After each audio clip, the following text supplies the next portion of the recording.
Vamos entonces, mis amados hermanos, a tocar la segunda parte del mensaje que dejamos pendiente el martes.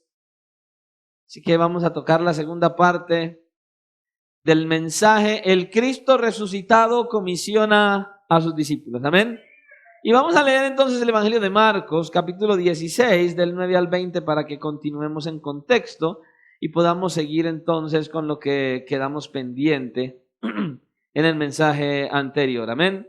Marcos capítulo 16 del versículo 9 al 20. Amén. Bueno es nuestro Dios, bueno en gran manera. Y leemos la palabra del Señor en el nombre del Padre, del Hijo y bajo la dirección de su santo, glorioso y maravilloso Espíritu que está en la iglesia. Y como iglesia decimos amén. Dice la Escritura de la siguiente manera, versículo 9. Habiendo pues resucitado Jesús por la mañana, el primer día de la semana, apareció primeramente a María Magdalena, de quien había echado 7 demonios. Yendo ella, lo hizo saber a los que habían estado con él, que estaban tristes y llorando. Ellos, cuando oyeron que vivía y que había sido visto por ella, no le creyeron. Pero después apareció en otra forma a 2 de ellos que iban de camino yendo al campo. Ellos fueron y lo hicieron saber a los otros y ni aun a ellos creyeron. Finalmente apareció a los 11 mismos, estando ellos sentados a la mesa, y les reprochó su incredulidad y dureza de corazón, porque no habían creído a los que le habían visto resucitado. Y les dijo: id por todo el mundo y predicad el evangelio a toda criatura. El que creyere y fuere bautizado será salvo, mas el que no creyere será condenado. Y estas señales seguirán a los que creen. En mi nombre echarán fuera demonios, hablarán nuevas lenguas, tomarán en las manos serpientes, y si bebieren cosa mortífera no les hará daño. Sobre los enfermos pondrán sus manos y sanarán. Y el Señor, después que les habló, fue recibido arriba en el cielo y se sentó a la diestra de Dios. Y ellos, saliendo, predicaron en todas partes, ayudándoles el Señor y confirmando la palabra con señales que la seguían. Amén. Aleluya, gloria al Señor. Gracias, Padre Santo, maravilloso y glorioso Salvador, por tu palabra. Gracias, Señor, porque nuevamente nos quieres alentar, porque nos quieres alimentar, porque nos quieres seguir formando, porque nos quieres seguir instruyendo y porque quieres seguir aumentando la fe en nuestros corazones. Señor, por favor, que esta palabra sea de beneficio, de bendición, de edificación. Que todo lo que hoy nos quieres hablar nos conduzca a acercarnos más a ti y a creer que todo lo que está escrito en este libro, la Biblia, eres tú mismo hablando a través de ella. Señor, por favor, libera nuestra mente y dispón nuestro corazón, oh Dios mío, para que no sea escuchada la voz del que predica, sino que sea escuchada tu voz, fuerte y claro, a cada corazón, Señor. Háblanos de tal manera que podamos ser edificados, exhortados, consolados, que podamos seguir siendo preparados para cuando vengas a levantar la iglesia o para que si morimos vayamos a tu presencia. Síguenos direccionando, que prestemos atención. Dios mío, quita toda distracción.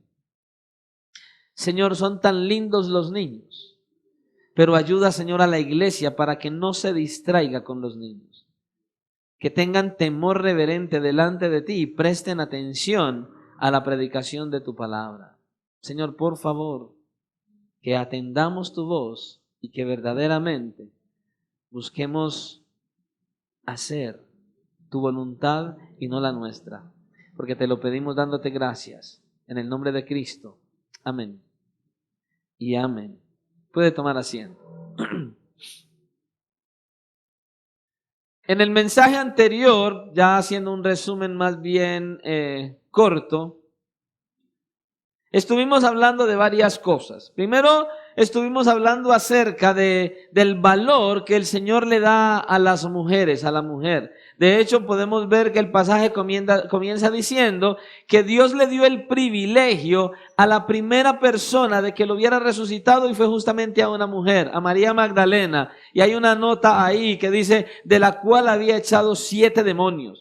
Esta mujer estaba endemoniada, estaba lejos de Dios, estaba condenada a ir al infierno, pero Cristo la salvó y la libertó de todo lo que la aquejaba, y por eso ella y las demás mujeres, que ya lo habíamos visto en el otro mensaje anterior, en los versículos del 1 al 8, ellas tenían un amor apasionado por el Señor, ellas le amaban apasionadamente, ellas querían agradarle, ellas querían hacer todo lo necesario para servirle a Él, porque ellas vieron cuánto Él les amaba, y ellas entonces le amaron. Y a pesar de que no iban a buscar a Jesús resucitado, sino a ungir el cuerpo muerto, ellas incluso fueron bendecidas, porque fueron las primeras en ver al Señor ya resucitado.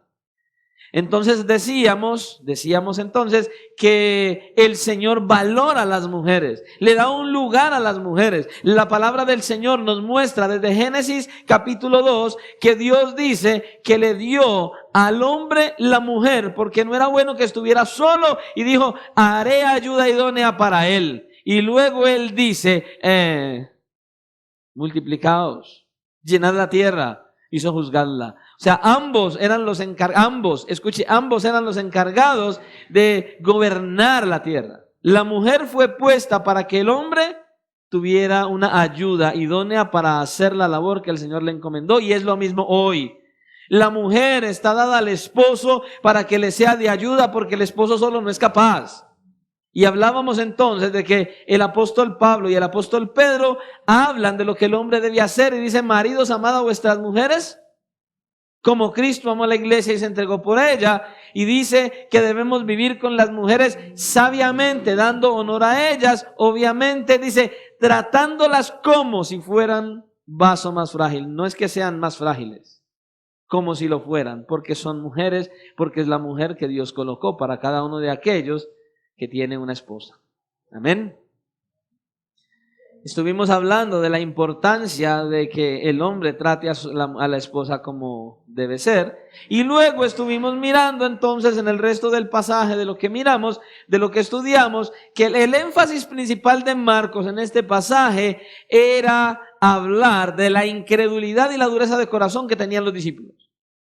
Que fueron y les anunciaron que estaba resucitado y ellos no creyeron. Ni siquiera creyeron las mismas palabras que Él les dijo. Voy a morir. Voy a ser azotado, voy a ser llevado a la cruz, yo voy a morir, y hasta ahí llegaron. Ignoraron el voy a resucitar al tercer día. La incredulidad estaba en ellos. Y de eso básicamente estuvimos hablando. Y de hecho terminamos diciendo que estos hombres, los que lo vieron resucitado, que estaban tristes y llorando, fueron cambiados de una manera impactante, al punto de que ellos salieron a predicar el evangelio, y la mayoría de ellos murieron martirizados por predicar que Cristo resucitó y predicar las buenas nuevas del evangelio. ¿Qué fue lo que dijimos? ¿Qué fue lo que hizo que estos hombres dieran hasta su propia vida por el Señor? Que ellos tuvieron un encuentro con Cristo, con el Cristo que murió y que había resucitado. El Señor los estaba preparando para la tarea que les iba a asignar. Y esto nos lleva entonces al siguiente punto que habíamos dejado en la mesa. Y el siguiente punto que nosotros vemos en este pasaje es la gran comisión y sus señales, y no la pequeña sugerencia de predicar el evangelio. Escuche, el pasaje nos da una gran comisión y no una pequeña o simple sugerencia de hacer las cosas. Escuche, la Biblia, desde Génesis 1:1 hasta Apocalipsis 22:21, no te da sugerencias, te da mandamientos. Dios dice para que lo hagamos, no te dice para que meditemos si lo hacemos o no. Y dice en el versículo 15 entonces, y les dijo, id por todo el mundo y predicad el evangelio a toda criatura. El que creyere El que creyere y fuere bautizado será salvo, mas el que no creyere será condenado. Son las palabras que a la mayoría de la gente no le gusta escuchar. El versículo 16 en su parte B. Mas el que no creyere será condenado. A la mayoría no le gusta cuando uno dice esto. Hermano, pero es que este no es el evangelio de John Jairo. Este es el evangelio de Marcos. Lo dice el Señor mismo en su palabra. La verdad no es mi propósito profundizar en este pasaje porque pues nosotros ya tenemos algún conocimiento claro de que el Señor a nosotros nos está dando una comisión por el hecho de ser cristianos, por el hecho de haber sido salvados de pura gracia. El Señor determinó que nosotros prediquemos el evangelio para la salvación de los perdidos, para que vengan a Cristo en arrepentimiento. Ahora, lo que nosotros sí podemos ver aquí es básicamente dos cosas. ¿Cuáles dos, pastor? Un mandato y una declaración. Es lo que vemos en este pasaje. Un mandato y una declaración. ¿Cuál es el mandato, pastor? Vayan por todo el mundo, prediquen el evangelio a toda criatura, prediquen estas buenas nuevas de salvación. Eso es predicar el evangelio. Predicarle a la gente y decirle, mira, Adán pecó en el Edén. Por ende, encontraron la muerte, el alejarse de Dios. Y eso entonces vino como herencia a toda la humanidad de ahí en adelante. Por causa de que Adán y Eva pecaron en el Edén, fueron expulsados. Y cuando fueron expulsados, entonces se cortó la comunión entre el hombre y Dios. Dios decidió cortar esa comunicación y luego de eso, toda la raza humana quedó condenada al infierno. Todos los seres humanos que de ahí en adelante nacieran, quedaron completamente condenados al infierno. Pero en Génesis capítulo 3, versículo 15, ya Dios dijo que iba a enviar a un Salvador para libertar a aquellos que iban a ser condenados al infierno, que los que creyeran en Él, entonces iban a tener la oportunidad de salvación. Y esa promesa que está en Génesis 3:15 se llama Jesucristo. Cuando Él fue a la cruz del Calvario, cuando Él fue crucificado, cuando Él estuvo allí clavado, tomó todos nuestros pecados sobre sí mismo y murió en la cruz siendo culpable, aunque fue condenado siendo inocente, ya clavado en la cruz delante de Dios, era un culpable porque tus pecados y los míos y de la humanidad estaban sobre Cristo. Él estaba cargando nuestras culpas. Dios el Padre descargó todo el peso de su ira y mató a su Hijo en la cruz del Calvario para liberarnos a nosotros de la esclavitud del pecado. Y cuando Cristo muere y resucita, nos da a nosotros vida y vida eterna.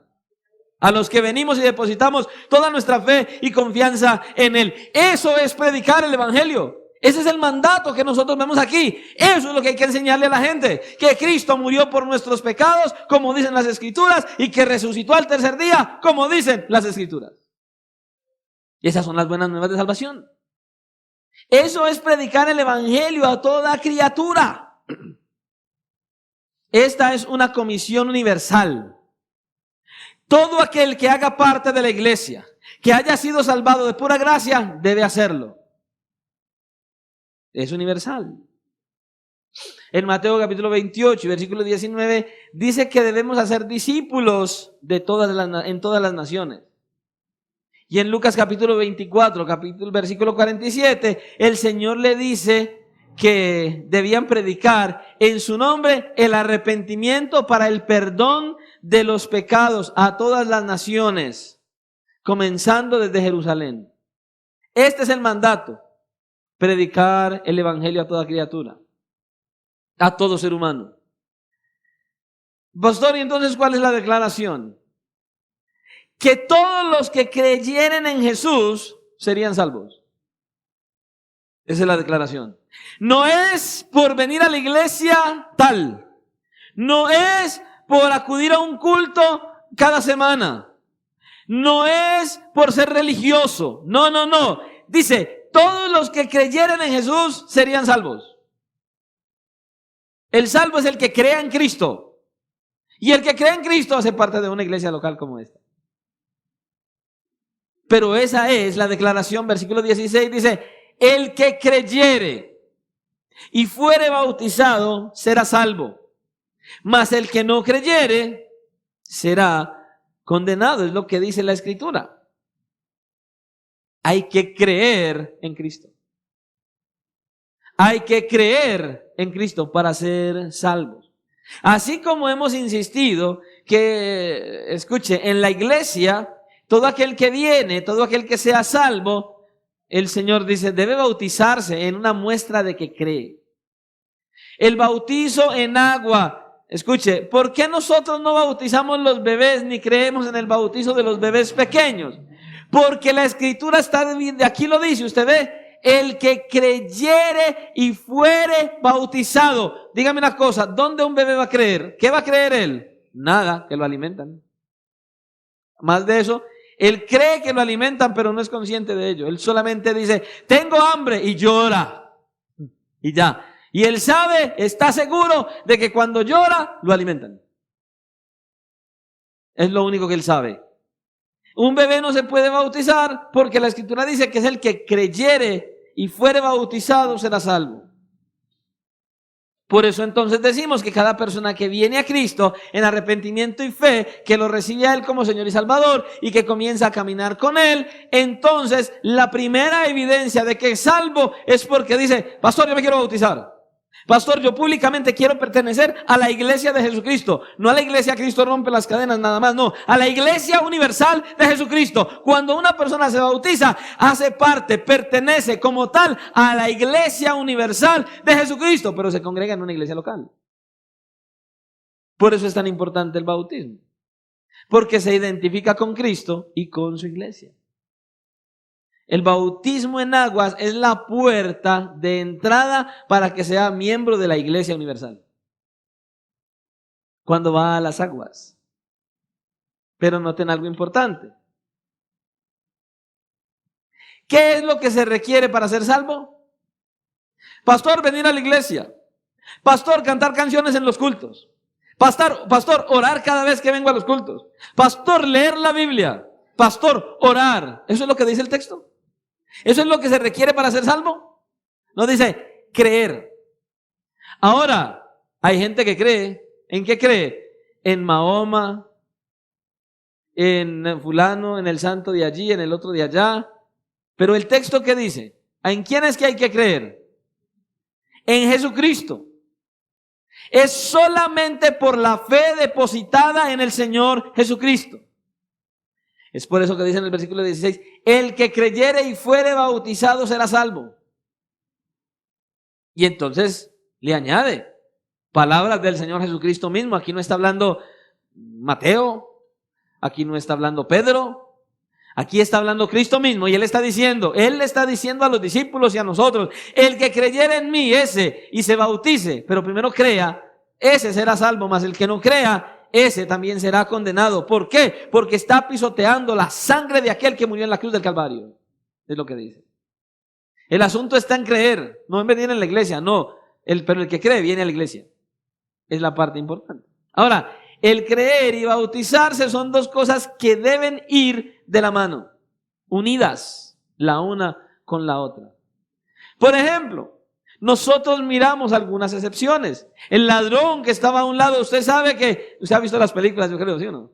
Cristo está en el medio, hay un ladrón de este lado y hay otro ladrón de este lado, y hay un ladrón que juzga, critica y señala a Jesús, y hay otro que simplemente le dice, acuérdate de mí cuando estés en tu reino. Ese no se alcanzó a bautizar. Pero de manera natural, como nosotros no estamos clavados en una cruz, entonces debemos buscar bautizarnos para ser miembros de la iglesia local y ser parte de la iglesia universal de Jesucristo. Y el Señor le dijo a ese ladrón que en ese mismo instante que cerrara los ojos y muriera, estaría con él en el paraíso. Sin embargo, no podemos aceptar a una persona que diga, soy cristiano, amo a Cristo, quiero ser parte de la iglesia, y que no quiera bautizarse. Yo he conocido personas en iglesias, de hecho, me dio mucho gozo de alguien que después de 12 años de estarle diciendo que era menester que se bautizara, por fin dijo, pastor, me quiero bautizar. ¡Gloria a Dios! ¡Aleluya, Señor! ¡Gracias! 12 años. Es que el Señor no me había dicho que me bautice. Ah, no, lo dijo hace muchos años atrás, no lo has querido escuchar. Pero le dimos gloria a Dios cuando Él dijo que se bautizaba y dimos gracias al Señor cuando se bautizó. Es algo contrario decir que soy cristiano, que amo al Señor, que me quiero ir a la eternidad con Él, pero que diga que no me quiero bautizar. Pastor, lo que pasa es que no, todavía no es el tiempo. Entonces, ¿cuándo? ¿Cuando mueras como el de la cruz? No. Eres cristiano, eres salvo, quieres ir a la eternidad con Cristo. Amén, pastor, bautízate.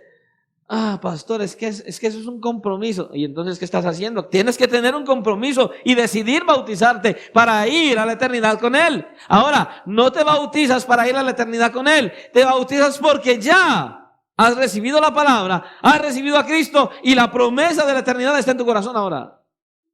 Y entonces, como una muestra pública, dices, me quiero bautizar, porque públicamente quiero declarar con todo mi corazón que quiero morir a este mundo y vivir para Cristo y ser parte de la iglesia. Eso es lo que dicen, ¿no? Eso debemos hacer cuando venimos a Cristo en arrepentimiento y fe. Eso es lo que dice la Escritura. Es algo contrario decir ser cristiano y amar al Señor, pero que no se quiere bautizar. Es contradictorio. El que creyere y fuere bautizado. ¿Qué dice Romanos capítulo 10? Y versículo 9, escucha. Que si confesares con tu boca que Jesús es el Señor y creyeres en tu corazón que Dios le levantó de los muertos, serás salvo. Porque en el corazón se cree para justicia, pero con la boca se confiesa para salvación. Y el apóstol Pablo aquí no está hablando sobre un día sencillamente que yo levanté la mano en la iglesia, salí al frente, hice una oración y nunca más volví a la iglesia y ya soy salvo por eso. No, Señor. No está hablando de venir, levantar la mano, hacer una oración. Y ese es el problema que hay en muchos, que piensan que hacer una oración de fe y ya no seguir más en los caminos del Señor, ya es salvo y que si se muere va para el cielo. Eso no es lo que la Biblia dice. Si eres cristiano y si vienes y confiesas a Cristo como tu Señor y Salvador y vienes y te arrepientes de tus pecados, la mejor evidencia de que has sido salvo es porque continúas congregándote y continúas buscando vivir para su gloria. Es lo que dice la Escritura. Es lo que dice su palabra. Y entonces la muestra de esa confesión de que verdaderamente es cristiano se manifiesta en el bautismo. El bautismo es el inicio de esa confesión, pero no es el final. Porque se bautiza y comienza a caminar, porque hay muchas personas que se bautizan y tampoco continúan en el del Señor. También salen y se apartan, tranquilo. Un pecador que fue al agua seco y salió mojado, pero es el mismo pecador y no se arrepintió. Vino a la iglesia, estaba lleno de emociones, pasaron unos cuantos meses y se fue y no continuó. No está mostrando que verdaderamente es salvo. Porque ese que se bautiza hace parte de una iglesia local y comienza a congregarse y se queda ahí en esa iglesia local, se está formando y preparando con el ánimo, el anhelo y el deseo de servirle al Señor. Pero esos que son visitantes que hoy están en esta iglesia, hoy están en aquella otra, y hoy van a la otra, yo les llamo turistas, los cristianos turistas. Eso no es una muestra de un acercamiento verdaderamente al Señor. Porque cuando llegas a Cristo, lo primero que el Señor te dice es, mírame, yo formé pastores y maestros para que te enseñen, para que te preparen y te formen para la obra que te espera. Eso dice la Biblia. Esos que no quieren ser parte de la iglesia local, que no se quieren bautizar, no tienen la más mínima idea de lo que significa ser iglesia. Pero a partir del bautismo debemos seguir dando testimonio de nuestra fe, viviendo el Evangelio y predicando el Evangelio. Bien, pero viene lo demás, algo que en algunas iglesias es de controversia. Y yo me encontré con eso y dije, oh, por Dios, Señor. Pero está en la Biblia y lo tenemos que explicar. ¿Qué hacemos con lo que dice aquí de las señales que aparecen en los versículos 17 y 18?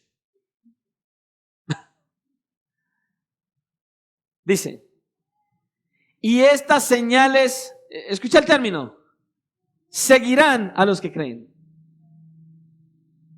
No dice, siguieron a los que creyeron, ¿cierto? La palabra seguirán, ¿qué significa? A futuro, no dice en pasado. Ya no hay, estas señales ya no las hay, porque dice, seguirán a los que creen. O sea, a los que creen que ya creyeron. No. Dice, seguirán. Algunos dicen que solamente a los apóstoles seguían. Yo no sé, de pronto será mi ignorancia. ¿Será que solo los apóstoles creyeron? Bueno, yo no sé. Yo no soy apóstol y el Señor me ha dado el don de creer. Dice, estas señales seguirán a los que creen. ¿Cuáles señales? Y en mi nombre echarán fuera demonios, hablarán nuevas lenguas, tomarán en sus manos serpientes. Ay, hermano, paremos ahí un momentico. Por favor, hermano, escúchelo con atención. Yo quiero que me escuche atentamente. Tomarán en las manos serpientes. Hermano, no lo vaya a hacer. Y si es venenosa, menos. Huya. Hace días vi por aquí un muchacho. Iba caminando por la calle con una culebra aquí en el cuello. Me acordaba de este pasaje y yo, gloria a Dios, esa no es venenosa.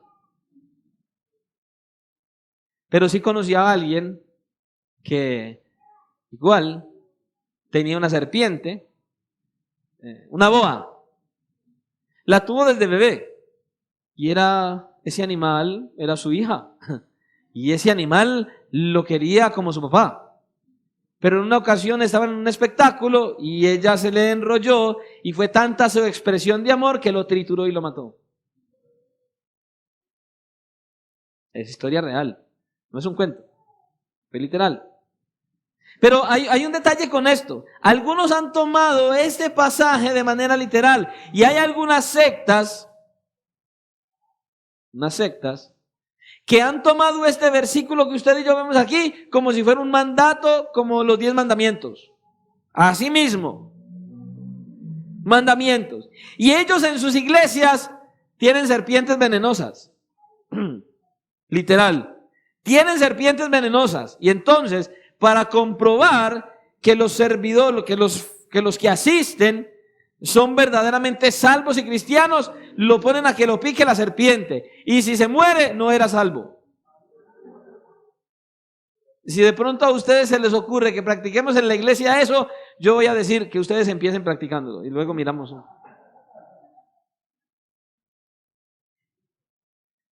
Escucha lo que le voy a decir. Ese es el problema de la mala interpretación de las Escrituras. Con una mala interpretación de las Escrituras, la gente o se dejan picar de las serpientes o se toman el veneno y dice, voy a tomarme este veneno porque ninguna cosa mortífera me hará daño, tómeselo tranquilo y nosotros vamos al entierro. No, esto es falso. Tenemos que entender lo que verdaderamente enseñan las Escrituras sobre esto. Amén. Tomarán en las manos serpientes y si bebieren cosa mortífera no les hará daño. Sobre los enfermos pondrán sus manos y sanarán. En este pasaje lo que podemos apreciar es que estas son señales que son evidencia de que verdaderamente Dios está ahí. Pero escuche, lo que sí tenemos que entender es que no se van a manifestar cuando usted y yo digamos, es cuando Dios lo determine. Hablarán nuevas lenguas cuando Dios lo determine. Yo lo que sí creo es que hay algunos dones que no están en operación, pero que Dios los puede usar en cualquier momento. Dios puede levantar en esta iglesia a alguien hablando en lenguas y a otro que lo interprete o al mismo, pero lenguas reales. No lenguas que no son reales. Porque yo he estado en iglesias donde son las mismas palabras, son las mismas frases y siempre con significados diferentes. No. Donde se hablen lenguas legítimas. ¿Puede suceder? Sí, yo creo que sí. Porque es que Dios no está muerto. Y Él puede seguir obrando porque es que Él es sobrenatural y Él es poderoso. Dios no ha dejado de hacer cosas impresionantes y sobrenaturales. Es que Dios es sobrenatural y todo lo que sucede en la iglesia es sobrenatural. Así es, hermano. Uno de los problemas más grandes que nosotros hemos tenido en esta iglesia con algunas personas es que como han venido de otros lugares y por eso no se han quedado aquí, es porque quieren que nosotros aquí, cada culto, terminemos el mensaje de la predicación, empecemos a sacar gente aquí al frente, que les pongamos las manos, que empiecen a echar babasa, que empiecen a gritar como locos, que caigan al piso y luego digan, gloria a Dios, es libre. Eso es show, eso es espectáculo. Escucha lo que le voy a decir. Yo creo en todos los dones del Espíritu Santo, pero no en el show. Yo creo en la manifestación de los dones del Espíritu Santo, pero a la luz de la Escritura, no a la luz de los hombres. Conforme la Biblia lo dice, no conforme los hombres quieren inventárselo. Venga el viernes, que el viernes es el día de sanidades y milagros. ¿Yo qué voy a saber? Y es que yo le soy el que le doy órdenes al Espíritu Santo. Espíritu Santo, el viernes va a hacer culto para que venga a sanar a la gente. ¡Qué horror tan grande, hermano! Escuche, esto que estoy diciendo como sale en YouTube, sé que para muchos va a ser un golpe maluco y a la gente no le gusta, pero es que eso es Biblia. Esto es Biblia. Yo no soy quien ordena al Espíritu Santo sanar. Es el Espíritu Santo el que decide a quién sanar. Sencillo. Nosotros no le damos órdenes al Espíritu Santo. Él es el que nos ordena a nosotros. Él es el que toma la autoridad, no nosotros. Todo esto viene también por mala interpretación de las Escrituras. Hay personas que han dicho que en esta iglesia no hay el mover del Espíritu Santo. Y yo digo, no, gente que estaba muerta en delitos y pecados ahora, alabando, glorificando a Dios, gloria a Dios, aleluya, buscando vivir una vida para que agrade al Señor. Y si eso no es libertad del Espíritu Santo, entonces no sé qué es eso. No sé qué sea. Al menos yo no creo que usted crea que el pastor fue el que lo cambió. Si usted me dice o cree que el pastor lo cambió, le voy a decir estas palabras: arrepiéntase. Todo el que cree, no en el pastor, es en Cristo.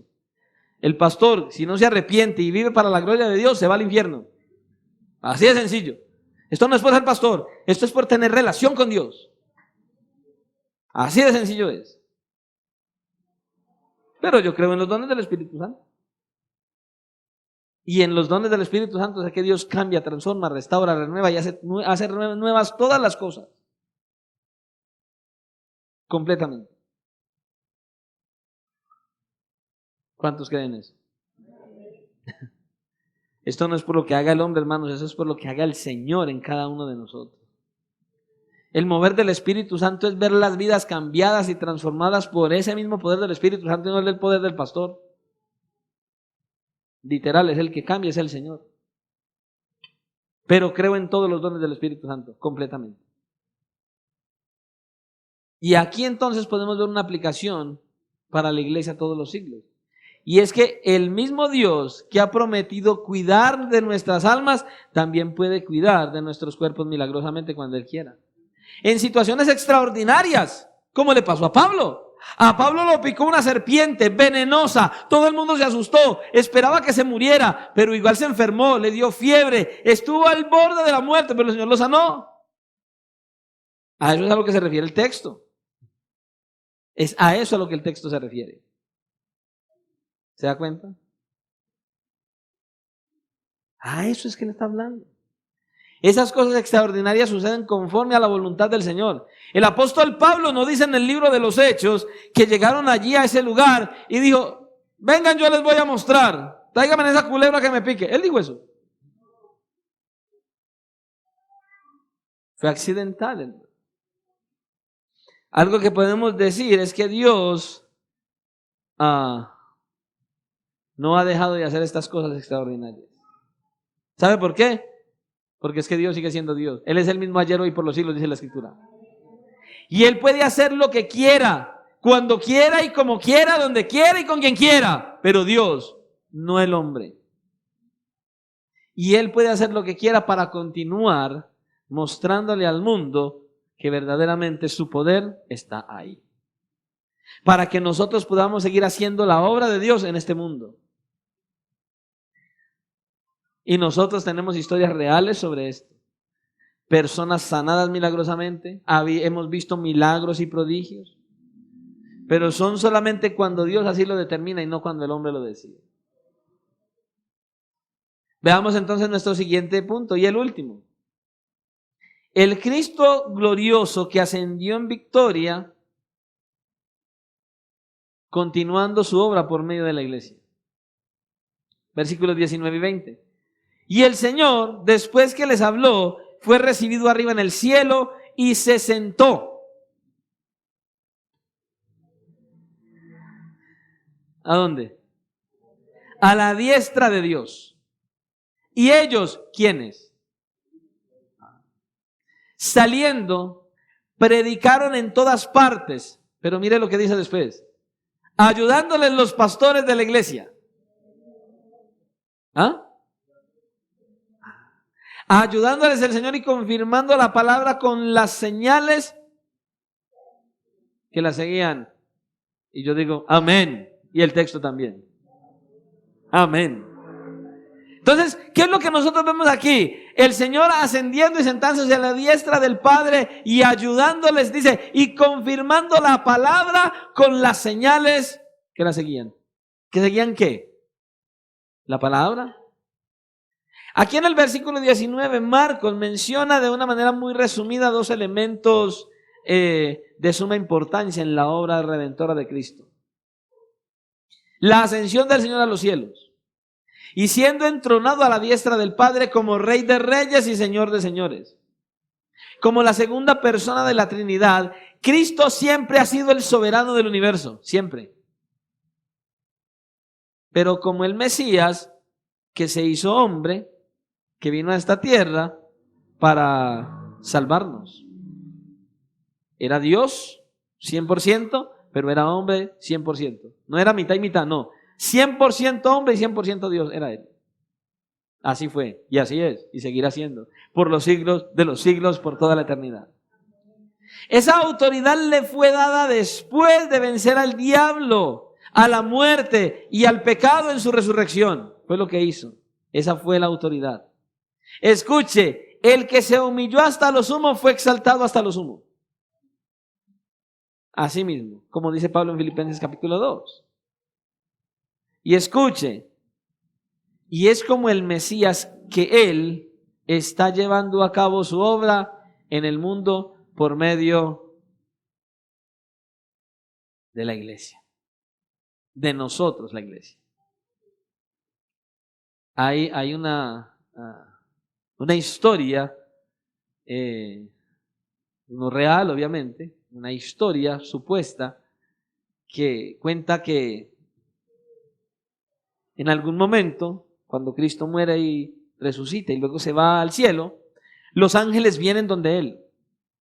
Señor, Señor, ¿cómo te fue en la tierra? Y Él dice, muy bien. ¿Llevaste a cabo la obra que fuiste a hacer? Sí, claro que sí. Entonces los hombres ahora son salvos. Sí, ellos son salvos, claro que sí. Señor, y entonces, ¿qué va a suceder? ¿Cómo se va a seguir llevando el mensaje en la tierra para que los que no son salvos sean salvos? No, es sencillo. Yo dejé hombres y mujeres en la tierra para que continuaran la obra que yo empecé. Y entonces dice que los ángeles le preguntaron al Señor, Señor, ¿y cuál es el plan B? ¿Plan B? ¿Por qué?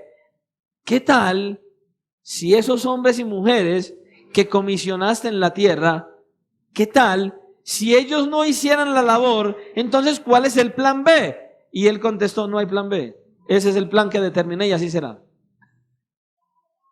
Hermanos, la iglesia está puesta en esta tierra no para que haya un plan B, sino para que haya el único plan. ¿Cuál es el plan? Que la iglesia, ojo, va a llevar esa gran comisión a la práctica y predicará el evangelio de Jesucristo y las almas van a ser salvas. Punto. Ese es el plan del Señor.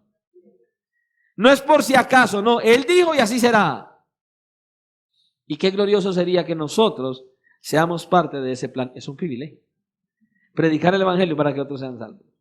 Escuche, es la iglesia de Jesucristo universal la que está llevando a cabo su obra. Pero escuche, es Cristo mismo quien lo hace a través de la iglesia. Como vemos en el versículo 20. Estos hombres que al principio estaban llenos de temor a causa de su incredulidad, salieron por todas partes a predicar el evangelio. ¿Por qué? Pues no solo porque habían visto al Señor Jesucristo resucitado, sino porque tenían la convicción de que ese Jesucristo resucitó y estaba con ellos, aunque se fue, iba a estar con ellos todos los días hasta el fin del mundo, como Él lo prometió, ayudándoles a hacer la obra. Mateo capítulo 28, versículo 19 dice, id y haced discípulos a todas las naciones, bautizándolos en el nombre del Padre, del Hijo y del Espíritu Santo, enseñándoles que guarden todas las cosas que os he mandado, y he aquí, yo estoy con vosotros todos los días hasta el fin del mundo. ¿Sí lo ve? ¿Sí lo ve ahí? Un pastor que respeto bastante, que ya murió, el pastor R.C. Sproul, en cuanto a esa naturaleza humana de Jesús, él dijo esto, escuchen. Jesús ya no está presente con nosotros, pero en cuanto a su naturaleza divina, Él nunca ha estado ausente de nosotros. De modo que la tarea que el Señor le encargó a su iglesia no era para que la llevara la iglesia en su propio esfuerzo, sino con la ayuda del Señor que trabaja con su pueblo y va delante de su pueblo. Nosotros vamos hacia afuera, dice Sproul, solo para descubrir que Él ya estaba ahí. Él no va detrás de nosotros, Él va delante de nosotros como iglesia. Él es el que va guiando el ministerio de la iglesia. Hechos capítulo 2 y versículo 25 dice, porque David dice de él, veía al Señor siempre delante de mí, porque está a mi diestra, no seré conmovido. El Señor siempre está con nosotros. El Señor siempre está con nosotros. Hermanos, aquí el Señor nos está animando a nosotros a que sigamos adelante haciendo la obra. Nos está animando y nos está diciendo, sigue adelante, haz la obra, lleva mi mensaje que yo voy delante de ti. Yo siempre voy a estar ahí para respaldarte y para cuidarte. Lo prometió a la iglesia del primer siglo y es la misma promesa para la iglesia de hoy. Porque Él va a seguir fortaleciéndonos, dándonos la fuerza en medio de los problemas, las dificultades, las necesidades, la persecución incluso. El mismo Señor que ha estado con su iglesia siempre seguirá estando con la iglesia siempre. Él mismo estará con nosotros hasta el día de su regreso en gloria. Hermanos, nada ni nadie va a impedir que la iglesia lleve a cabo la tarea que su Señor encomendó. Y al final de los tiempos, cuando estemos en su gloria, en su presencia, veremos una gran multitud. Escucha, dice la Escritura, que nadie puede contar, de toda tribu, pueblo, lengua y nación, alabando al Cordero que está sentado a la diestra del Padre, esperando que todos sus enemigos sean puestos bajo el estrado de sus pies. Amén, de eso dice la Escritura. Ahora, nosotros somos débiles, pero el Cristo que predicamos es todopoderoso. Así es. Y el evangelio que proclamamos sigue siendo poder de Dios para la salvación. ¿Qué debemos hacer entonces? Debemos ser fieles al Señor en llevar este mensaje del evangelio a toda criatura. Y que el Señor se encargue de los frutos. Nosotros, escuche lo que le voy a decir. Yo le digo a usted, yo le predico a usted, yo le hablo a usted y yo lo aconsejo a usted, pero yo dejo que el Señor haga la obra. Porque mi tarea no es convencer a nadie, mi tarea es traer el mensaje. Nuestra tarea es traer el mensaje y Dios que se encargue de los frutos. Que Él usa la predicación de su evangelio para salvar las almas, no nosotros. Nosotros no convencemos a nadie. Es la predicación del evangelio y es el Espíritu Santo quien atraerá las almas hacia Él. Hay que predicar el evangelio y hay que dejar los frutos al Espíritu Santo, los resultados al Espíritu Santo. Nuestra función es solamente predicar el evangelio, llevar ese mensaje y el Señor, Él sabrá a quienes convence. Nuestro Dios se encargará de hacer la obra en aquellos a quienes le predicamos, hermano, plena y completamente. Es mi oración que lo que hemos hablado le sea de beneficio, le sea de bendición a usted, para que usted siga adelante, acercándose al Señor, conociendo al Señor y predicando el evangelio, para que usted siga anunciando a ese que vino como rey, que salió como rey desde su trono, pero que vino como siervo a esta tierra para servirnos a nosotros, su creación, para Él llevar nuestros pecados, morir por ellos y darnos vida y vida en abundancia a nosotros. Atiende el mensaje del Señor. Él quiere que nosotros estemos con Él en la eternidad, pero necesitamos ser fieles a Él y vivir para Él. El que es salvo vive para su gloria y lo primero que le interesa son las cosas del Señor.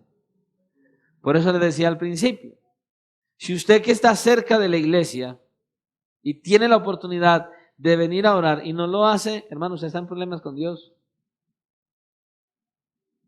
Mi oración todos los días es que cada uno de aquellos que puede venir a orar en la mañana, venga. ¿Sabe por qué?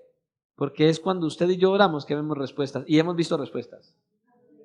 Y seguiremos viendo respuestas. Pero la principal respuesta que yo le he pedido al Señor es ver la iglesia, verlos a los que pueden venir esa horita a orar, a que usted no sabe la obra tan grandiosa que hace Dios cuando la iglesia se reúne a orar. Pero usted no sabe la obra tan grandiosa de destrucción que hace Satanás cuando logra que usted se quede. Acerquémonos pues al Señor y vivamos a la gloria.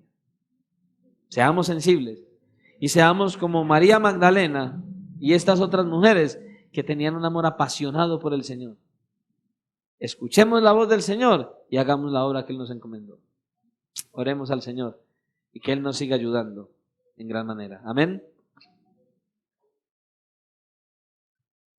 Señor y Dios y Padre de la gloria, en esta hora, una vez más te damos muchas gracias por tu palabra, por cómo tú nos hablas a cada uno de nosotros, por cómo nos anuncias esa obra milagrosa y redentora, cómo nos muestras el ejemplo de estas mujeres que corrieron y se arriesgaron, no les importó nada con tal de ir al sepulcro y era para ungir un cuerpo muerto. Pero se encontraron con la sorpresa de un muerto resucitado. El Cristo de la gloria en un cuerpo glorificado. Cristo resucitó. Cristo resucitado ahora comisiona a sus discípulos para que hagamos la obra que Él comenzó. Señor, por favor, ayúdanos y dirígenos, Padre, que este mensaje nos ayude y nos conduzca a acercarnos más a ti, a buscar más tu rostro, tu gloria, tu presencia, a hacer conforme a tu voluntad, a hacer las cosas tal cual como tú quieres que las hagamos, Señor. Que como hombres valoremos las mujeres, que las mujeres se valoren a sí mismas, que juntos, hombres y mujeres, busquemos agradarte y vivir para tu gloria, y que juntos nos expongamos al evangelio para seguir siendo transformados, pero que llevemos ese evangelio que estamos viviendo a las almas que están perdidas. Por favor, Señor, obra en nuestras vidas y te ruego, Padre, por la vida de cada uno de mis hermanos y hermanas para que entiendan lo que tu palabra dice, para que se dispongan, Dios mío, para estar congregándose, para venir a la oración, para estar en los cultos de oración, para servirte, Dios mío, para hacer la obra, para llevar el mensaje del evangelio, pero primordialmente para que vivan el evangelio porque te aman a ti, porque saben que tú les amas. Obra en nuestras mentes y en nuestros corazones y trae libertad, Dios mío, para que podamos seguir llevando a cabo la obra que tú nos has encomendado, Señor. Que tu santo y glorioso Espíritu y tu santa palabra sean el aliciente para que sigamos adelante llevando este mensaje, haciendo tu voluntad, viviendo para tu gloria, y que nuestro buen ejemplo y testimonio atraiga almas para que sean salvadas por el poder del Espíritu Santo. Gracias, Señor, por tu presencia. Yo te doy gracias por la vida de cada uno de mis hermanos y hermanas. Te ruego, Señor, que los continúes bendiciendo, que tu palabra haga un efecto positivo y sobrenatural en todos y cada uno de los que están presentes en este lugar y en cada uno de aquellos que pueda escuchar o ver este mensaje posteriormente, Señor. Obra en cada mente y en cada corazón, y que cada uno nos podamos acercar a ti cada vez más y que podamos amarte con todo nuestro corazón, con toda nuestra alma y con todas nuestras fuerzas y con toda nuestra mente. Y que nosotros prediquemos el evangelio para que otros te conozcan y vivan para tu gloria. Salimos de este lugar, sabemos que tu presencia va con nosotros. Llévanos en paz, en seguridad a nuestros hogares y a meditar y a reflexionar en lo que tú estás hablando, y que entonces llevemos a la práctica la comisión que nos has encomendado, porque te lo pedimos dándote gracias en Cristo Jesús. Amén y amén. El Señor les continúe.